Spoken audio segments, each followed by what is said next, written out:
Can Sam Howell and the Washington Commanders hang with the Dallas Cowboys on Thanksgiving? All that and more in this crossover edition of the Locked On Commanders and Locked On Cowboys podcast. You are Locked On Commanders, your daily podcast on the Washington Commanders. Part of the Locked On Podcast Network, your team every day.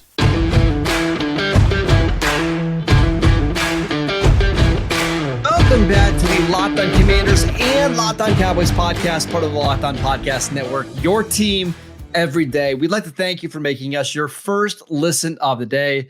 This crossover Thursday episode is brought to you by Prize Picks, the easiest and most exciting way to play daily fantasy sports. Go to prizepicks.com/LockedOnNFL and use promo code LockedOnNFL, all one word, for a first deposit match up to $100. I am your host, Marcus Mosher. You can follow me on Twitter at Marcus_Mosher. Joining me today is the great David Harrison from Locked On Commanders. Follow him on Twitter at DHarrison82. We've got a big NFC East game here on Thanksgiving. We are going to preview this game. David, let's start with the biggest storylines kind of going into this game. What is it for the Washington side of things? Yeah, I mean, for the Washington Commanders, the biggest thing that everybody's talking about is the job security or lack thereof of the coaching staff. And primarily you're talking about head coach Ron Rivera, and then behind him is defensive coordinator Jack Del Rio. And it really is, Mark, it's kind of a split batch, depending on who you talk to.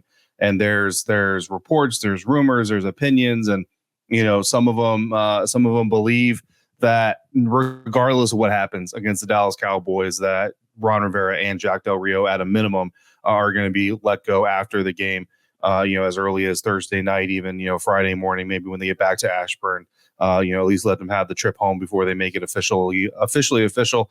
And then, if any position coaches or anything like that are a part of that move as well, will be to be determined. But so, I mean, for the most part, fans are already kind of talking about, well, who's going to be the interim head coach? Who's going to be the interim defensive coordinator? Not could it happen? Will it happen? Might it happen? It's a matter of, okay, we know this is going to happen now. What happens after the fact, and what's the moving on point? And for a coaching staff point, perspective, that's obviously difficult to deal with, and everybody will try to say like, oh, we try to tune that out and we try to focus on what we got to do. And certainly they are trying to focus on the task at hand, but we're all human beings. And if Marcus Mosher and David Harrison are waking up every morning to when are they going to get fired from Locked On Cowboys and Locked On Commanders, we would still come do our shows. But let's be honest, like there'd be a little bit of a distraction hanging in the back of our minds. And so, that's really kind of it's weird because, on the surface it kind of says, okay, but what does that have to do with the game? Well, these are the guys who are game playing. These are the guys who are calling the shots and making the adjustments in the game and making the tough decisions as the action goes on. So if they have this kind of stuff hanging over their heads or crawling around in the back of their minds while they're doing this, certainly it could impact the way that they coach the game. And then obviously if it's impacting their coaching, it'll impact the play on the field. So do you think the game last week against the Giants was kind of the tipping point here? Like, was that the final straw for Rivera and Jack Del Rio? Yeah, I mean, the straw pile, to go along with that analogy, like the straw pile is already pretty tall. You know what I mean? If you break it down level by level, it really doesn't get a lot better. Like you start off with, the culture of the organization and the handling of the situations that Ron Rivera came into as a head coach and was dealing with. And I think that's the positive, right? Like that's where the real positive is here, is he was, and I explained this to a lot of Locked On Commanders listeners and viewers over the years, because it was almost equally important to have a football mind in that position as much as it was to have the appropriate spokesperson. And Ron Rivera has been that appropriate spokesperson during the previous era that we no longer speak of around here, around there, because I'm in Dallas in my beautiful hotel room studio. And so like that's where the success goes. But honestly, like you go to like free agent signings and free or offseason additions, Ryan Fitzpatrick, Carson Wentz are going to stand out principal among them. But then you go to the draft, and Chase Young is the first round draft pick of Ron Rivera's tenure, and he doesn't make it to the end of his rookie contract before he's traded. Jamin Davis follows, and the expectation based on current play is that he's not going to have his 5th-year option picked up. So your first 2 first-round picks are both not going to have their 5th-year options picked up. Both of them are defensive players by a defensive coach on a defensive team. And then, obviously the results on the field haven't been there. The defense, has shown flashes of the defense of being the unit that we thought they could be, and I suppose in some ways think they still could be. I suppose, but it has never been consistent. It certainly has never been a full season of seeing that type of defensive play, and it's just eluded them time after time. And again, it's this is their program, this is their identity, this is who they want to be. And right now, outside of the fact that the culture is better and it seems they may have found a quarterback, those are the only two things really that this coaching staff right now in the front office is clinging to say, look, guys, we have something good going, and everything else is pretty much falling down around their ankles. And that's a terrible situation to be in. Yeah, and I want to actually ask you about Sam Howell, because on the last couple episodes of the Locked On Cowboys podcast, we talked about Howell and how he's kind of a scary quarterback for the Cowboys to play against, because he'll stand in the pocket, he's going to throw the ball down the field, and that's always a little terrifying. So where are you at right now with Sam Howell in regards to him being the franchise quarterback or not in Washington? Yeah, I certainly think he's got franchise quarterback ability. You know what I mean? I think the potential is certainly there, and the phrase franchise quarterback is always something that I find interesting, because that term really means different things for every different franchise. Like if you go back to the Baltimore Ravens, Joe Flacco was a franchise quarterback for a small period of time because they didn't need him to be Joe Montana, Patrick Mahomes, Jalen Hurts, or any of those guys. So for them, that was what they needed in a franchise quarterback. That's what they got. They won a championship. They were very competitive with that kind of a quarterback. Now he goes to the New York Jets, Denver Broncos, whoever, and they think that he's going to make them better. And that was just never Joe Flacco's game. So that's why that doesn't work out in those situations. Now with Sam, Ron Rivera has kind of pounded the table and said, like, we have our guy of the future for the future, all those things. And that's, it's great for him to have that confidence in Sam. Eric Bieniemy has kind of just pulled back on the reins a little bit, said, look, he's doing everything we asked him to do. He's doing all the right things. And I think Eric just wants to hold back on crowning him for multiple reasons. One of them being, if Eric Bieniemy comes out and says, yes, Sam Howell is a franchise quarterback today, this year, right now, the connection everybody's going to make is this dude just coached Patrick Mahomes. You know what I mean? So if he knows what a franchise quarterback looks like, and now you've got all this expectation of, well, where does Sam Howell stack up against Patrick Mahomes? And in some stat box situations, he actually stacks up pretty nicely this year. But you see the high pressure situations and some of the young quarterback decisions still being made by Sam Howell that obviously show you that he's on the way, but he's certainly not there yet. But the potential is definitely there. Speaking of franchise quarterbacks, the biggest story in Dallas right now is the play of Dak Prescott, who, at least in my eyes, like this is the best 4 or 5 game stretch that he's had of his career. He's confident. He looks comfortable in this offense. They're throwing the ball more. And I kind of think this is going to be a shootout. Like I think Washington is going to be able to make some plays on offense.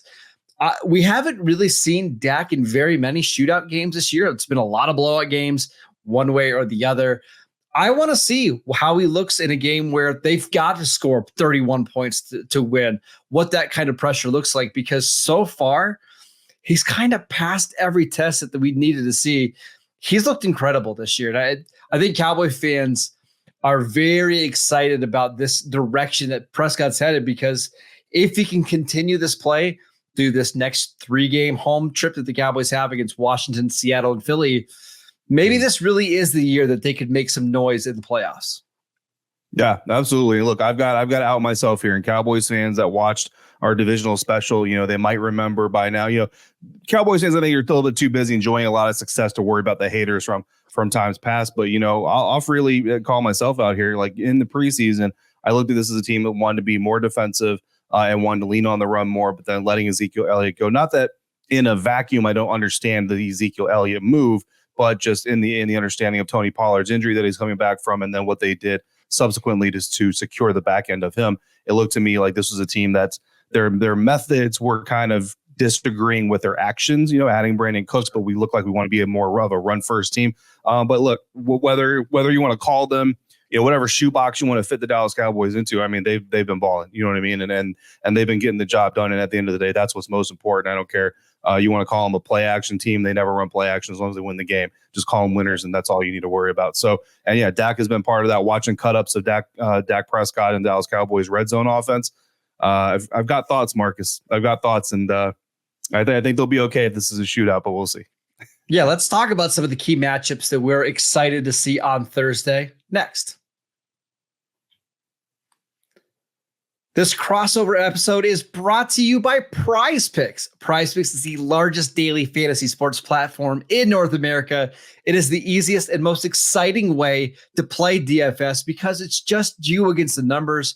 Instead of battling thousands of other players, including pros and sharks, all you have to do is pick more than or less than on 2 to 6 player stat projections and watch the winnings roll in.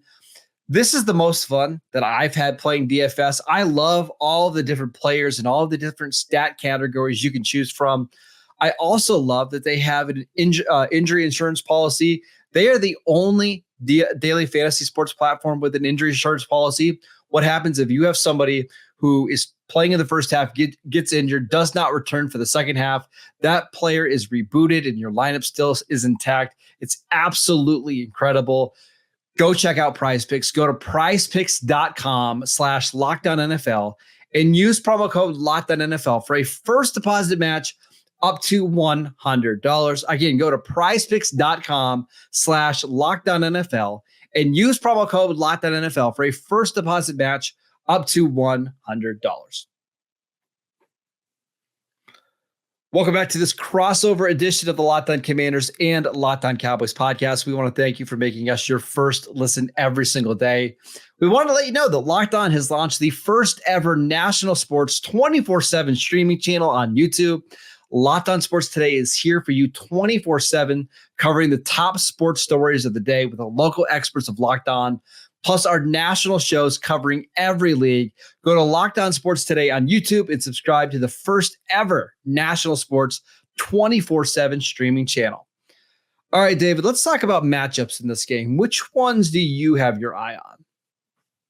It's a pass rush against the Washington Commanders protection. And part of that obviously relies on Sam Howell. And this is something that Locked On Commanders everydayers are going to remember fondly during the early weeks of the NFL season, and talking about how, while the Washington Commanders offensive line was struggling, some of it also is on Sam Howell, and where he has grown as a quarterback to help protect himself and help out his offensive line is in his pre-snap recognition, his ability to read the defense, and his ability to make timely decisions. Young quarterbacks, one of the trademarks of young quarterbacks is they start from one side of the field and then they bounce to the next guy, next side as they make their way across the field. Sam Howell is now getting to the point in his development where he's coming out, seeing the defense, and you'll see him at times start off with one read on the right or the left side of the field. And if it's not there, he's already got in his mind, okay, if this guy's doing this, or if that look isn't there, this next look is probably there. And he's skipping over 2 or 3 receivers, sometimes go the opposite side of the field and find an open guy. And that's exactly the mentality you want to see against the New York Giants. And I think this is indicative of every young player, not just quarterbacks, but it sticks out more about when you talk about quarterbacks. We saw a little bit of a regression. We saw a little bit of, in the training world, we call it spontaneous recovery, where you build on building good behavior and good habits on over top of bad ones. And then just as you think you're set, you get a regression right back to the bad habits you had before. And Sam got locked in on a couple of deep routes, made some bad decisions, got a little too aggressive at times. I asked him on Wednesday if he felt like he was pressing, or on Tuesday rather, condensed week. But I asked him if he felt he was pressing at all against the New York Giants, because on tape, I kind of felt like he was pressing a little bit, Marcus. And he told me no. He was just trying to make decisions, trying to make plays for his team. He did admit, probably could have made some better decisions in some places, but it wasn't because he was pressing, which is an important detail, because it's not a stress reaction. It's a competitive edge that, I think every quarterback, they want to throw the deep bomb on every play, right? Let's just be honest. So every quarterback has to actively combat that competitive edge to make the big play every play. And I think against the New York Giants, got the better of Sam Howell. The question now is going to be, does it happen 2 weeks in a row, or can he come in smarter against this defense, which is going to be much more aggressive and is much better at taking the ball away from quarterbacks? I want to stay on that side of the ball because, at least over the last couple of years, Trayvon Diggs has done an outstanding job on Terry McLaurin, who I really respect. I mean, he's one of the best receivers in the league. It just doesn't get talked about. Mm-hmm. But for whatever reason, Trayvon has had a lot of success against McLaurin. Obviously, no Trayvon Diggs this week because tore his ACL going into week 3. That's going to be Stephon Gilmore, Deron Bland, still 2 really good corners. Mm-hmm. But I just don't know how they match up against McLaurin. It's just one of those things that Cowboy fans have really never had to worry about Terry McLaurin all that much because they've had Diggs. Now, without him, maybe this is a big game for McLaurin. I fully expect Washington to take a lot of shots down the field, to challenge these corners. The Cowboys will also be without one of their starting safeties, Jaron Kearse. Now, while he's more of a box safety, it's just something worth mentioning. I'm just fascinated to see how the Cowboys corners against these receivers match up with one another. Yeah, no, absolutely. I think you're 100% right. And honestly, I think the frustrating thing from a fantasy standpoint, especially if you're a Commanders fan and you went out and you grabbed Terry McLaurin, is that Eric Bieniemy is a true product of the Andy Reid system in Kansas City, where they don't care who the star of the individual game is. They just want to win the game. So, and Terry McLaurin is very much the same way. If he's the guy that if he's had no catches and he's just a decoy all day, carrying double coverage down the field, opening up opportunities underneath for other guys, and they get the win, he's super happy. If he gets 20 catches and they win, he's even happier. But if he gets 20 catches, 4 touchdowns and lose by a field goal, he's just as upset as if he had no catches. So that's the great thing about Terry. And with Curtis Samuel being healthy again and trending towards the right direction to be able to play in this game, Antonio Gibson, questionable. I still have my doubts that he's actually going to play, but I certainly hope to see AG back on the field. Of course, AG is one of the players that in more recent memory had a really good game against the Dallas Cowboys. So Commanders fans want to see him on the field. And you talk about Jaron Kearse, I think that's a bigger loss than maybe some people put on it, because the Washington Commanders have gotten very screen heavy with their running backs, and they've had a lot of success doing so with running back Brian Robinson specifically, but also AG. And if that little bit of an effort or that presence in the box, like you mentioned, isn't there, that could actually open up opportunities for Eric Bieniemy to be a little more aggressive play calling. But to be honest with you, that's more scramble drill type things. They're considered screen passes and all that stuff, but there's more Sam Howell checking into those things or calling those on the fly. But I do think that could be a significant issue. And then if they can get the Dallas Cowboys defense caught in an aggressive look and get that screen behind them, perhaps take advantage of that number 1 rated screen game in the NFL. Yep. One more matchup that I just want to mention briefly before we move on. The Cowboys offensive line against Washington's defensive line. So the Cowboys have done a really good job on edge rushers this year. Tyron Smith has allowed 1 pressure in his last 5 games. And that was last week. It was a pretty soft pressure. Terrence Steele, the right tackle, has actually gotten quite a bit better in the last couple of weeks. Where they've had issues at times, and this sounds really weird to say, is at the right guard spot with Zach Martin. It's clear that he's dealing with some kind of ankle issue. Tyler Smith, their left guard, has been outstanding. Tyler Biotis, their center, has been really good.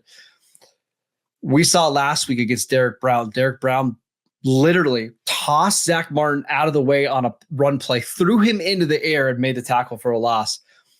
This is a matchup where the Cowboys have felt really good over the last couple of years. Zach Martin on Daron Payne, not Daron Bland, Daron Payne. And I'm a little bit nervous about it going into this one. Yeah. I mean, and that sounds like you should be a little bit, the thing about this pass rush, especially since the trade to Chase Young and Montez Sweat, is it has not been very effective. Right. And that's really not a secret, but if you turn on the tape against the New York Giants, you see the 9 sacks, you see the pressures, you see all those things, and those are all well and good. But this Dallas Cowboys offensive line is not the New York Giants offensive line. And no disrespect to anybody out there in New York stepping on the field. Those dudes are doing one heck of a job with who they've got and the experience and all that stuff and some of the talent on the field. The Dallas Cowboys is certainly a step up. Now, if there is that weak spot at the right guard position, surprisingly so, hearing that name called with a weak spot, like you said, conditions, context matters. Certainly expect it's not that big of a weak spot. I mean, he's still an average guard at the very worst. Right.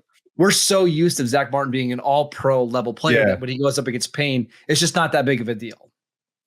Yeah, exactly. And and that's more of a testament to what Zach has been able to do in his career, to have that kind of a drop off, be that big of a surprise for someone where he's playing better than probably most guards in the NFL, but it is still a little bit of a surprise. Something that we saw last week, Marcus, was a little bit of moving around on the defensive line. There were a couple reps specifically where I saw John Allen lining up as basically a defensive end, kind of in that B gap type of alignment. And that was really interesting to me because it's not something we've seen a whole lot from Jack Del Rio's defense. And I've kind of been wondering if we're going to see a little bit more creativity with the absence of Chase Young and Montez Sweat. Of course, as well as anybody, it's hard to install new things mid-season.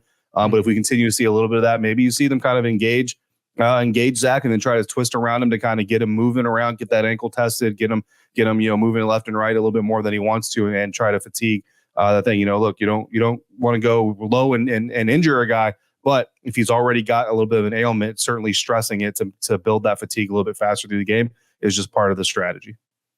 All right, let's talk about some of the keys to victory for both Washington and Dallas going into this Week 12 matchup next.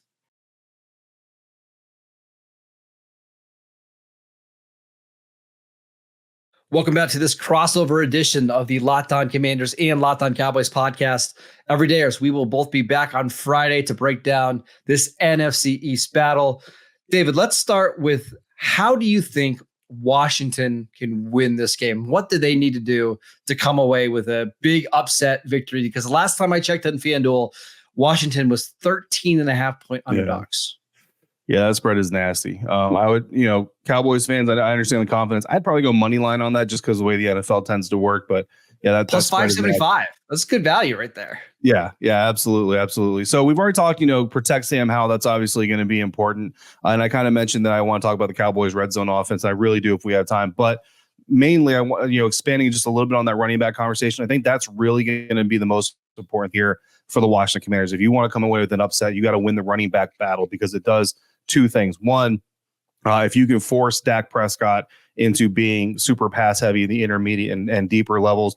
I know it sounds weird because this defense gives up a lot of explosive passes, but if you can make any offense a little bit less 3, 4, 5 dimensional, whatever it's trying to be, that simplifies things from a mental standpoint.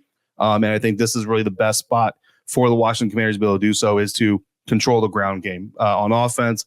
Use your running backs, use your screen game. Again, number one screen game and yards per screen pass attempted in the NFL right now. Use that, control the clock, shorten the game, give Dak Prescott and that offense fewer opportunities to score. But then on the defensive side of things, the Dallas Cowboys are no slouches in the screen game either. 11th in the NFL in screen game usage with the running backs, 7th most yards per screen. But the Washington Commanders defense is the best in the NFL against the screen. And that's something that we talked with Ron Rivera about. And he mentioned how the Cowboys, it's not just your conventional screen over and over and over again. They like to move a lot of different pieces. They like to move left to right. They like to do a lot of misdirection. So eye discipline is going to be a huge part of that. But if they can do that, take away the short game, take away the run game, force Dak to have to live and survive off the intermediate, deeper parts of the game. Again, it sounds kind of weird because it's like, you got a glass jaw, but I want you swinging for my head, not everything else. It makes your defensive strategy a little bit easier if you can take one thing off the board. And that's the easiest thing I see for them to be able to take off the board for the Cowboys. For the Cowboys, it's just to play their game. They are just one of these teams that when things are going well, it can be an avalanche, right? And this is what happened in most of their wins this year. They get up by a score or 2 scores. Opponents have to start throwing the ball. The Cowboys can put their NASCAR package on the field and just attack. And most teams aren't able to come back from that. But to get that lead, you're going to have to play clean football. And what we've seen from the Cowboys, at least over the last 10 years on Thanksgiving, is that number one, they don't play clean football. And number two, they get off to really, really slow starts. I believe they're averaging like 3.3 points per half in the last decade on Thanksgiving. They've just been horrendous at starting these games off. Go down the first couple of drives, get points, lean on your defense. It's okay to punt. Don't turn the ball over. And I think eventually your talent will win out. I mean, Washington has a lot of injuries that we didn't even go over on this show. Emmanuel Forbes, one of their cornerbacks, is out. A couple of defensive linemen out, including Effie Abada, who the Cowboy fans know well because he was on their international program. Just play a fairly clean game, and I would think by the third and fourth quarter, things will really start to tilt in your favor. Yeah, I always call it don't feed the trolls. You know what I mean? When you got such a physical advantage over your opponent, don't give them the opportunities to have those comeback chances or to take the momentum from you. And if the Cowboys don't do that, don't feed the troll, which in this case, the trolls, unfortunately, are the Washington Commanders, then, I think everything you just said is correct. I have a couple more minutes. So I do want about this red zone offense because I like what I see from the Dallas Cowboys red zone offense. Dak Prescott, 15 of his 19 touchdown passes this year have come from the 20-yard line or closer. And that's true for most, quarterbacks, that's the majority of their touchdown passes, obviously. But Dak's ratio of touchdown passes from the 20 or closer to outside the 20 is a little bit higher than a lot of quarterbacks in the NFL. And I think that's for the Washington Commanders. If and when the Cowboys get into the red zone, that's where you got to be the tightest. But at the same time, that's where you see some of the most creativity out of the Dallas Cowboys offense. And it was really fun watching them against man coverage and how they attack inside leverage and really like to do some clear out stuff and hit out breaking routes against defenders that are now playing too far inside, trying to make up for technique. And then against zone, how smart this team is and how smart the designs are with taking guys through zones to clear those guys out of their zones. Discipline is going to be such a key factor for this Washington Commanders defense in the red zone against this passing game. And, I think I counted, Marcus, maybe 2 of the 15, 20 touchdown passes from Dak from the 20 or closer that were not out-breaking routes or fly routes that were helped by clear outs on out-breaking routes. Like the way that they stack these designs, it looks a little bit simplistic on tape, but when you really get down to the minutia of it and the deliberateness of a guy like, Brandon Cooks running through an area with full speed and what he's designed to do. The biggest thing I want to see from the Washington Commanders, honestly, is you cannot let CeeDee Lamb kill you. Like Brandon Cooks might end up with 2 or 3 red zone touchdowns, Schoonmaker, Ferguson, all those things. But too many times I see opposing defenses get into the red zone and somehow they allow CeeDee Lamb to line up inside, attack inside leverage, break outside with nobody over top of them. To me, if you're the Washington Commanders, you got single high coverage, you got any type of deep safety, you're telling that safety, your job is to stay on top of CeeDee Lamb. I don't care what's going on everywhere else. And everybody else, you just got to understand that quote unquote deep help that you have, you don't have him because he's on CD. So if you're not on CD, you're by yourself. Go out there and make your money. Yeah, and the Cowboys offense really goes as CeeDee Lamb goes. We saw last week against the Panthers, CeeDee wasn't really involved early, only had, I think, 2 catches in the first half. And the offense kind of struggled. It looked sluggish, but whenever CeeDee is involved and whenever teams decide to leave him in man-to-man coverage, one-on-one, that's when the Cowboys have the most success. So I got to believe that Jack Del Rio is not going to allow CeeDee Lamb just to cook in this game. They're going to find ways to try to limit him, to try to slow down this Cowboys offense. That is it for today's show. We want to thank you for making this crossover Thursday edition your first listen every single day. Again, we will both be back on Friday at our respective shows. Go check out Locked On Commanders, Locked On Cowboys on YouTube. We are free and available on all platforms. We also wanted to let you know that Locked On has launched the first ever national sports 24/7 streaming channel on YouTube. Locked On Sports Today is here covering you 24/7, giving you the top sports stories of the day with local experts of Locked On, plus our national shows covering every league. Go to Locked On Sports Today on YouTube and subscribe to the first ever national sports 24/7 streaming channel. Go check out David on Twitter at DHarrison82. I'm at Marcus_Mosher. Enjoy your Thanksgiving. Enjoy the game. And we will see you right back here next time.